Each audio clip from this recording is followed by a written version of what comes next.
Good afternoon, and welcome to our Women Student Leaders at San Diego City College. My name is Lori Oldham, and I'm from the Office of Student Affairs. And let me just tell you, I'm just so humbled and honored that I get to work around phenomenal women that I'm going to introduce to you in just a moment. These are city women who absolutely rock. Um, and I'm just so pleased. I'm always so amazed at what they're able to do on campus. And in celebration of Women's History Month, we thought it would be a great idea. Well, I would like to present them to you so you can see what seems to be a very well kept secret because of COVID right now. But let's go ahead and begin. I'd like to introduce two of our presidents in our student organizations at City. For Associated Students Government, we have Diani Melgarejo, and president of City's SACNAS, which is an award-winning chapter, Diani Melgarejo. And so, welcome both of you. Appreciate you coming today. So, some of the things that I wanted to just get at are some of the questions that I felt would allow people to get to know you a little bit better. And so I'd like to, if you guys can just respond, and I'll go Diani and then Diani. What or who inspired you to connect with a student organization at City College? And then why did you join? Thanks, Lori. What inspired me to be part of a student-led organization is when I first arrived to San Diego City College, I'm a political science major, and it really inspired me to get involved because even within my community, I'm involved as well in National City, where I was born and raised. So I wanted to get back to where I'm going to be going to school in my community there with joining the student government. And I joined back in 2018. And I was a senator, and then I became the vice senator of the vice president of the Senate. And then I also took one semester off due to working 3 jobs at the same time, and then also being a full-time student. And then I joined in again, and then I was the government affairs officer. And then during the fall 2020, for the ASU elections, I ran for ASU president. And I'm so glad to be in this position I am today. There is not that many women who you see in power. And when I first joined ASG, I saw a woman ASG president. And I always knew that it was such a huge responsibility to take on this role. And I'm just proud to be one of the few women that are the president of the Associated Student Government at San Diego City College. Thank you. And Diani, if I may ask you the same question, should I repeat it? Oh, no, I got it. Okay. Thank you. So hi, everyone. My name is Diani Melgarejo. I use they, them, and she, her for pronouns. I actually identify as a non-binary femme, and I'm a queer Latina parent and a non-traditional pre-med student. I was adopted from Paraguay as an infant, and I grew up in the Northeast. And I've lived in San Diego for about 8 years now. I have a wild, almost 5-year-old kiddo who keeps me on my toes, and an awesome co-parent who supports my educational journey, and an amazing sister who lives in Colorado, and it's actually her birthday today, so happy birthday, Jules. And I'm very grateful for my chosen family at San Diego City College, including my Sacanistas.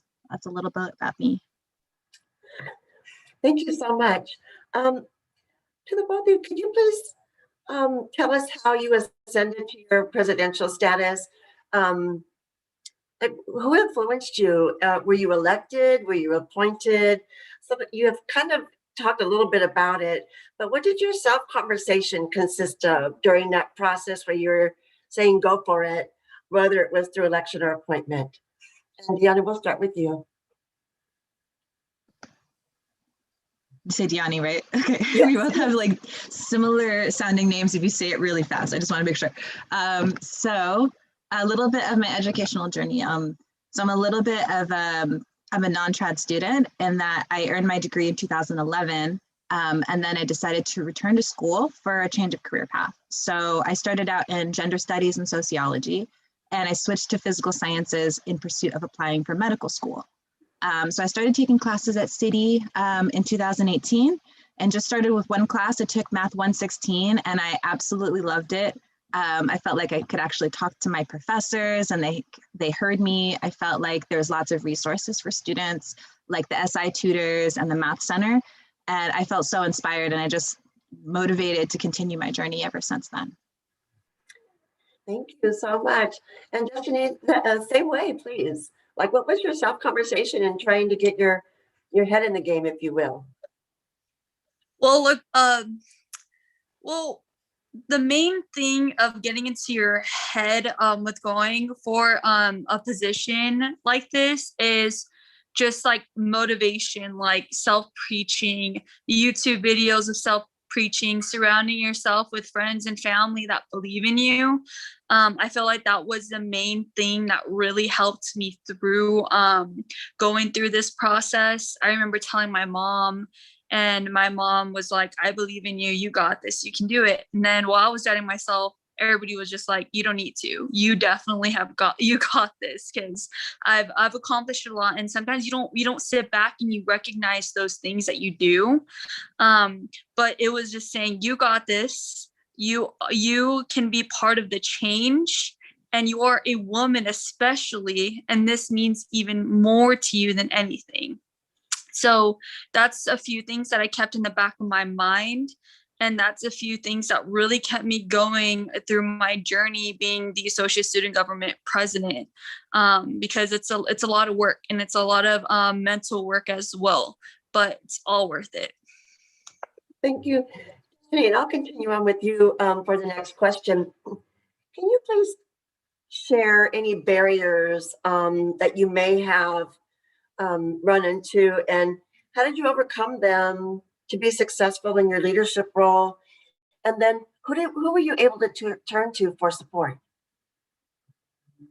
Well, a few barriers that I went through is wondering if you're as good as the really past ASG presidents. I remember when I first joined in 2018 and 2019, we had this awesome president.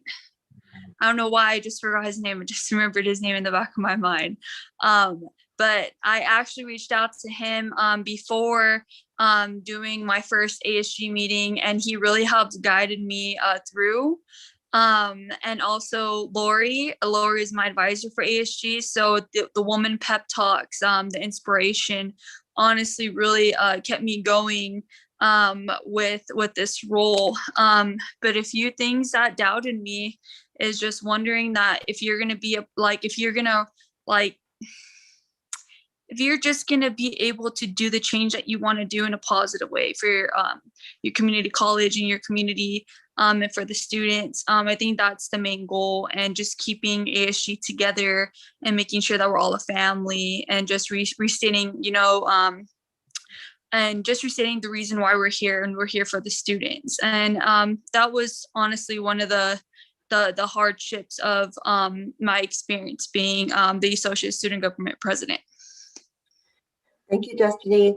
And Diani, I'm going to go ahead and ask you the same question. Share any barriers that you may have encountered and how you overcame them, and who you turned to for support. Sure. Thank you, Lori. So I think one of the biggest barriers I have is like, I guess I say yes to a lot of things. I say yes to yes, I want to do that. Yes, I want to do this. I'm just excited. So I had trouble setting boundaries, saying no, and being realistic about my time. And a lot of my other barriers are internal, like negative self-talk and anxiety. And honestly, a lot of my club members have really helped support me through those rough patches. Knowing that my teammates are supporting me, counting on me, looking up to me, and actually benefiting from my leadership gave me a lot of inspiration to push through some of that darkness. And also, having a kid during quarantine is no joke. So sometimes I have to turn down opportunities or miss an event, which feels like a hard choice. But I ultimately know that my club is seeing my hustle and they respect it. And I hope it gives them a frame of reference if they're ever in a position to juggle leadership and parenting. The people who play a huge role in supporting me is my advisor, Dr. Levy. She was a woman in STEM who had kids during her PhD program. So shout out to Dr. Levy and my Sacnistas, and thank you all for your support. Thank you. Well, Diani, I'm going to go ahead and continue with you, and I just wanted to ask you, based upon just that your response, did fear ever play a role in your decision to lead? And if so, how did fear try to stop you, and how did you overcome that fear?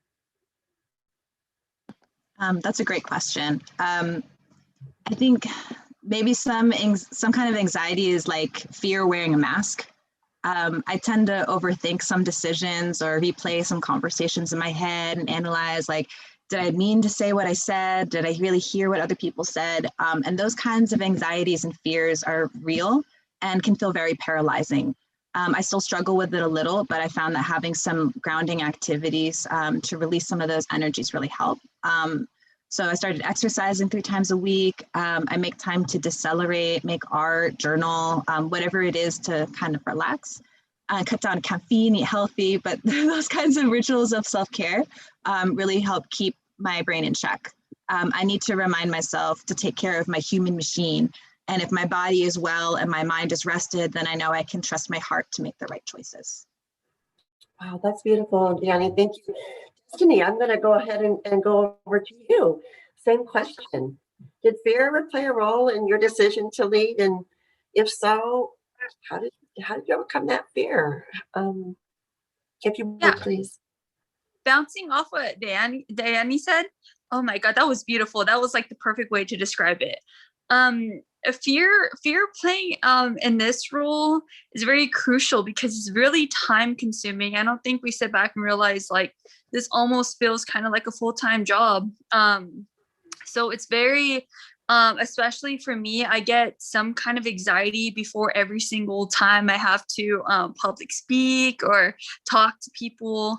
And I never had this in person. I really got this when I came here online virtually, and I wasn't sure because I'm just a really social butterfly. I love seeing people's faces. I love being around them. I love being around people. That's just the person that I am. So it was a great shock to my body when everything had became virtual. So that was one thing I did have to conquer because it was me running for ASU president in a virtual environment. And it was just fear of like, before you had to talk and give a presentation. I never really showed it, but it was just something that I really did struggle with in the beginning. But now getting in tune and getting to do it more often, it definitely helped me with my public speaking just a little bit more. But yeah, it was very, very scary just before seeing my face on a video camera and talking to everybody. It was just very different for me. So I thought that was a big fear that I did have being ASU president. Thank you so much. And, I have a question to bounce off of that, by the way, if I may, and that is, we're in the middle of a pandemic, and students, for the most part, are really struggling, as we all know, to stick to it. What are some of the self-care practices and things you through the pandemic so that you can continue to be successful in your current role? Destiny? Yeah. So one thing that I can say that really pushes me through, and I've been hearing this since I first started college, is time management. When somebody said time management, I'm like, oh yeah, you just put it in your calendar and I guess that's time management. But no, there's a lot more to it. I have to like set reminders for myself. I have to just keep time managed, especially because being in school, like being a student first and then doing this position, it can get very tough at times because sometimes you have to put aside your ASU duties to do an assignment for school. And for me, just time management is probably something that really keeps me going. And I learned that I love slime. So when I'm getting some kind of anxiety or foam rush, I carry some slime with me or have a bucket of slime that I just play with that helps ease my mind. Or I just do like breathing exercises, and I love essential oils. So and I also love like audible books when they're read to me, and then I also love reading books. So that's also another thing that really helps calm my nerves, and also just like baths, because it's just really relaxing. And if you give yourself that time and that kind of self-love plays a really big role. And I feel like not a lot of us take that really seriously because we're so busy. But just take time to love yourself and take care of yourself is something that I could highly recommend, especially with being so busy, balancing school and a big position like an ASU president. It really does help benefit you as a human and also with your mental health. Thank you. Thank you so much, Destiny. Those are some really good things that you've developed in terms of your pandemic life, because I'm sure it wasn't like this before, like as much. But Diani, if I might be able to go your way, please. About the self-care stuff. Yes. Sure. I feel like I kind of touched on it before, but I think, I think I started exercising during the pandemic because I used to walk to school. It's like 30 minutes from my house, like a walk. And it was really nice. I felt like I'm going to school, got my backpack, and now I don't have that anymore. So I have to find another way to like incorporate, my excitement for life using my body. It's really easy to just kind of like do the computer thing every day and just not really explore. So yeah, exercise has been really good. I found a program that works for me, and there's lots of stuff out there that's free.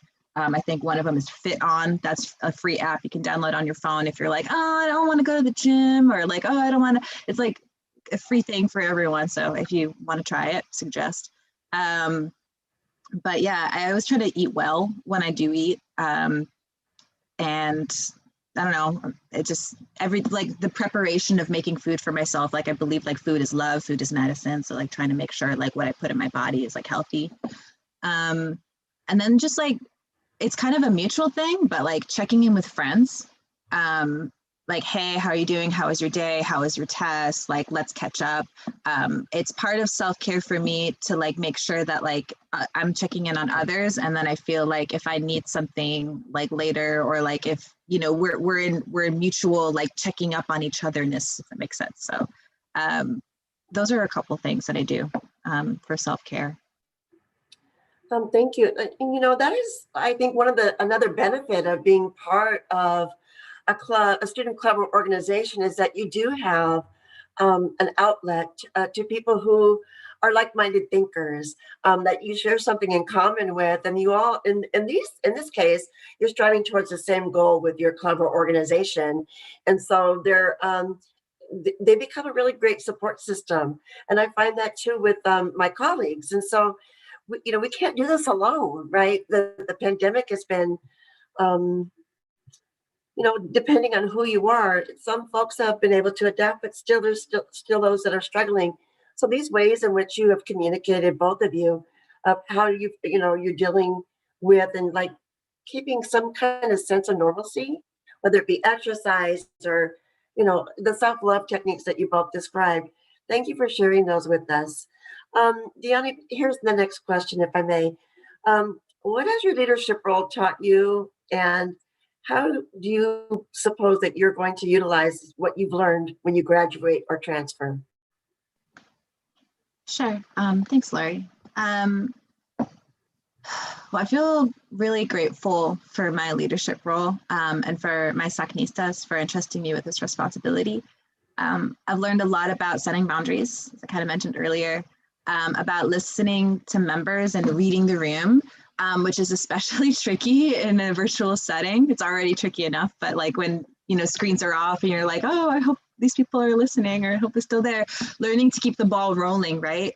I've learned how to be prepared and organized, and those are the keys to success, having those all set. And then it's easier to keep the opportunities rolling when you've already contributed some momentum. So just finding ways to keep the projects involved and keep things moving, even if it's slow. And I'll value all the lessons learned from organizing students and the one-on-one mutual student mentorship. taking initiative and following through with everything that I've committed to, smaller projects, but committing through long term. Those are things that I think I'll take with me in my future careers, like everything that I do anyway. And it's a really beautiful feeling to know that I've done everything in my power to present opportunities to my fellow students and develop community. Well, that's terrific, Diani. Thank you so much. Destiny, I'm going to ask you to respond to the same question, if you will. So, yeah. Oh, go ahead. You want me to reread it? Yeah, go ahead, Lori. Okay. So, what has your leadership role taught you, and how do you believe that you will be able to utilize what you've learned after you graduate and or transfer?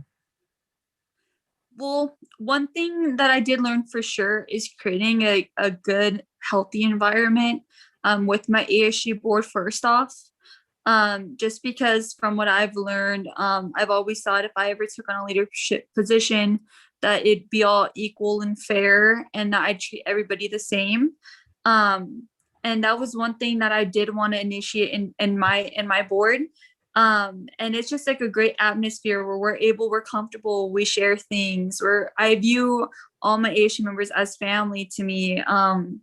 And I'm always a call. I learned that it's good to develop good positive friendships because what I've learned through my role as being ASU president, especially even just being an ASU in general, is networking. You meet a lot of great people, and I feel like a majority of my friends and my closest friends are people that I met throughout my journey here at City College. So with that being said, how I plan to utilize everything that I've learned is it's really hard to pinpoint what you did learn and everything like that, because I feel like there's just so much that goes into it. there's a lot. You learn a lot about Robert's rules, the Brown Act, all this awesome stuff, especially since I'm a political science major and hopefully I do plan on running for a position one day. I plan to utilize those tools that were given to me by spreading the knowledge and by learning and by creating a good atmosphere, especially for whatever future endeavors that come my way. I'm super excited and I'm happy that I put myself in the position to learn more and to spread the knowledge. I learned so much about all the opportunities at my college, applying for a scholarship, everything, being in ASG. I didn't know that there was a lot of stuff that really happens, that goes on, that you don't really hear about necessarily until you ask questions or you really get involved. It's advocated everywhere, but it's just something that you need to go through and see for yourself.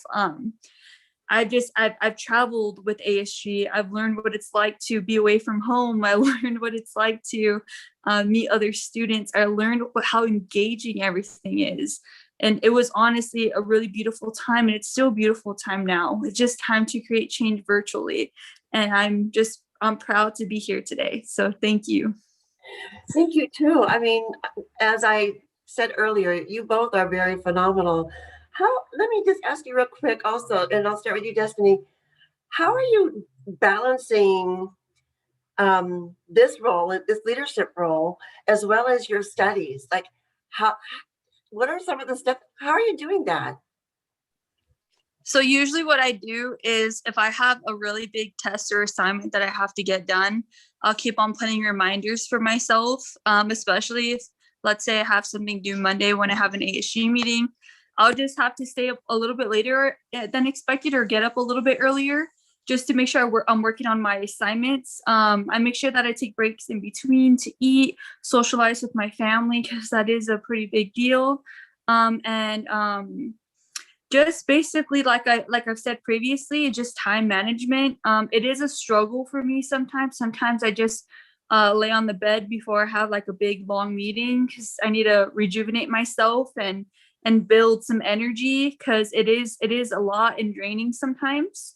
But honestly, it's something that I would continue doing over and over again, because it's something that keeps me going, and being put on a schedule is honestly really good. since I'm somebody who does suffer from anxiety as well. This is honestly helps keeps me on my toes, and it keeps me going, and it keeps me motivated. So thank you. Thank you. And Diani, I also asked the same of you. Like, how are you doing it? Oh, Lori, it's a struggle. I'm not gonna lie. Yesterday, I actually had to have a big biochemistry exam today, and my kid got a cold over the weekend and wasn't allowed to go back to daycare until they got a negative COVID result. So it's exactly like a prime example of balancing multiple roles, like, you know, trying to do like, okay, I have to study for my exam, but my kid is sick, so I have to make them soup and I have to make sure that they're settled. And so it's a struggle. But, you know, I think knowing that, I guess how I describe it is like, I know like having my kid as an example, like my heart is like boundless. Like, so if I want to make time for something, I will make time for it. So even as I was studying for my exam, you know, I've got my kid like quarantining over here, and then I have, just like Destiny, I've got the reminders on my phone, like, don't forget this meeting, don't forget to follow up, don't forget to email. And so I like try to like organize my time, try to drink the water, and like, you know, if I can, my favorite thing is just to go to bed early, because it's like, you know, how to balance everything. But yeah, I think as a leader of SACNAS, one of my favorite methods is delegating. So I have a few key members that I know I can count on. If I'm struggling, hey, you know, I have, you know, to bring my kids somewhere, or hey, like I'm running a little late, do you think you could start the meeting? Delegating. And this ends up empowering other members for their own leadership. So it's actually a win-win. It's not anyone dropping the ball. It's just spreading the love and the leadership.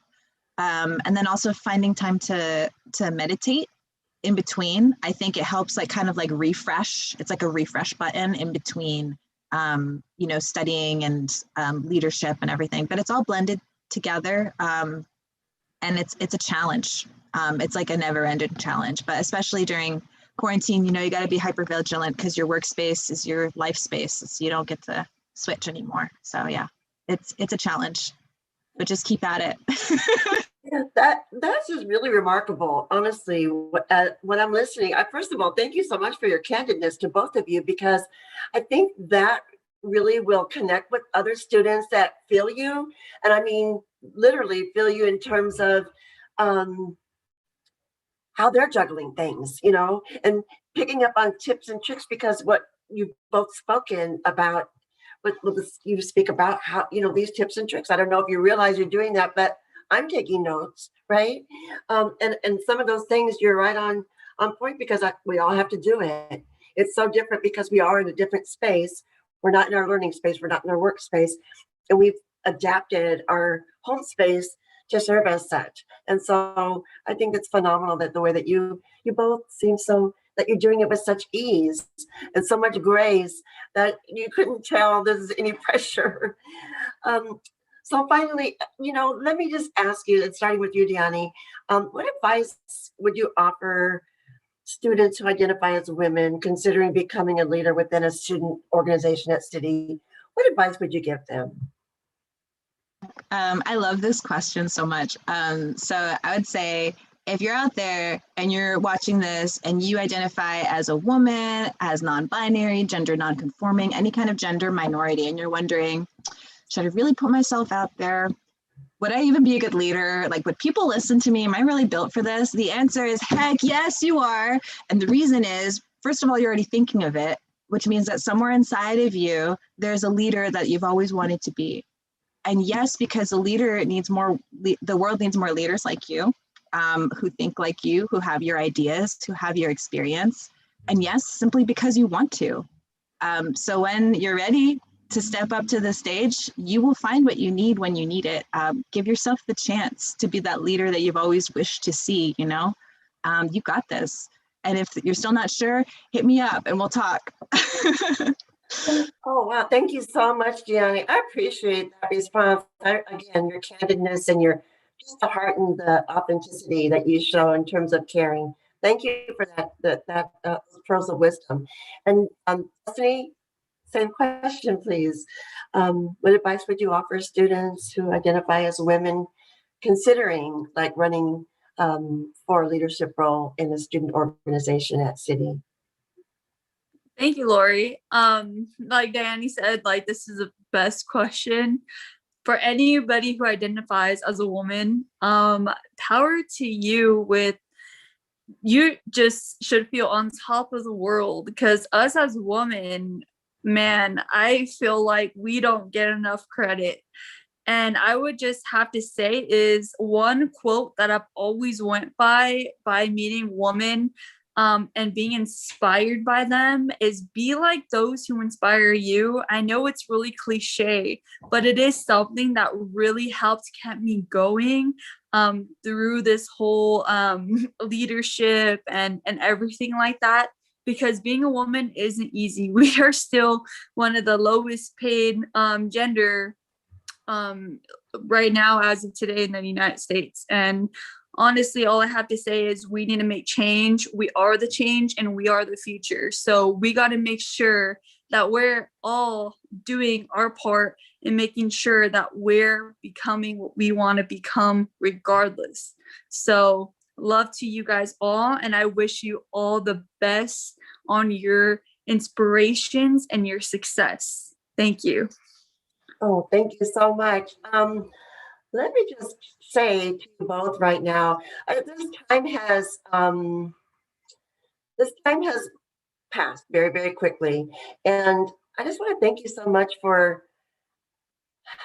being so candid, for your genuine responses. I wanted to also, I want to get you both in here. One moment, please. Let's see. I'm going to add you both. I just wanted to thank you so much, because somewhere out there, whoever's viewing this now or who will ever review the recorded version, there's a lot of wisdom that comes through. And being, young women or people who identify as women, I just wanted to say that I'm so proud of you and I honor you both so much. I'm a different generation than you are. And I'm so proud and grateful to know that there are those in charge, right? We're going to go with Beyonce, who runs the world, who runs the world. But I mean, I'm just saying, I feel like our world is going to be a better place because of you. I feel like you're the leaders, not only of today, but of tomorrow. So when you leave San Diego City College and you transfer or you graduate and you move on, you're just taking up so much energy with you. I wish you all the very, very best in all your future endeavors. And I feel so calm knowing that you all are going to be in charge. And so that is such a gift. I want to thank you both for being such a gift today to our viewers and to me personally. Both of you, I know you on a personal level, and I appreciate you all so much. And for those of you watching, I want to thank you for joining us today. Any final words before we go? Diani? And I feel like we said it all. I'm just really grateful for the space. And yeah, if you're watching, just go for it. Feel inspired, get all that energy and just like breathe it in because you got there. What about you, Destiny? Oh man, this is amazing. I would just follow your heart. Do what you want to do with your life and don't let anybody or any man tear you down. You got this, girl. And let's just empower women, okay? We got to empower each other because that's what keeps all of us going. There's no woman tearing down woman. There's all of us together, and that's what matters. Absolutely. I want to thank the viewers for joining us today. And before we leave, I know Diani has a video that she's going to share with us. And so I'll let her go ahead and let me know when you're ready. But we'll leave you with the video. And I want to thank everybody for joining us. And I just see great things in your future. Congratulations to both of you. And thank you so much for being my guests today. I'm truly honored. You were definitely both phenomenal women. And goodbye, Destiny. Thank you. And let me know when you're ready. You can go ahead and share the screen, Diani.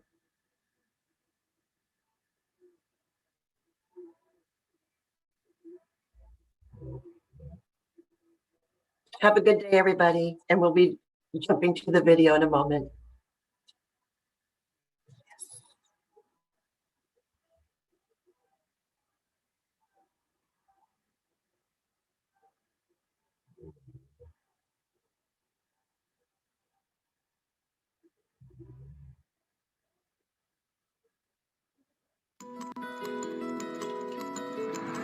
Advocacy. Empowerment. Science. Community. Perseverance. Technology. Rockets.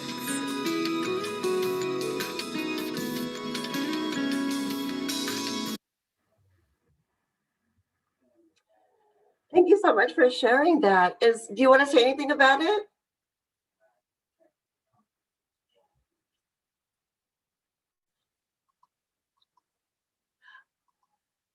I'm sorry, you're Okay, I muted. was like, I think it says it's muted. Okay. Oh, technology's fun. So yeah, just advocating for folks, if you're interested in STEM at all, if any of those words inspired you, SACNAS is a diverse group of people looking to empower underrepresented groups in STEM, all fields of STEM. So yeah, if you're interested, find us on Instagram, SD SACNAS, or find us from the video, find us on sacnasstcity@gmail.com. Yeah, we're happy to let me know, find me. You're And welcome. I can help you. I can help you find her. She's relatively easy to find because SACNAS is everywhere. They are really a nationally award-winning chapter from San Diego City College. And we're very proud of them. Thank you, Diani, for all your contributions today. And thank you, and have a good rest of your evening. Till next time, I'm Lori Oldham with the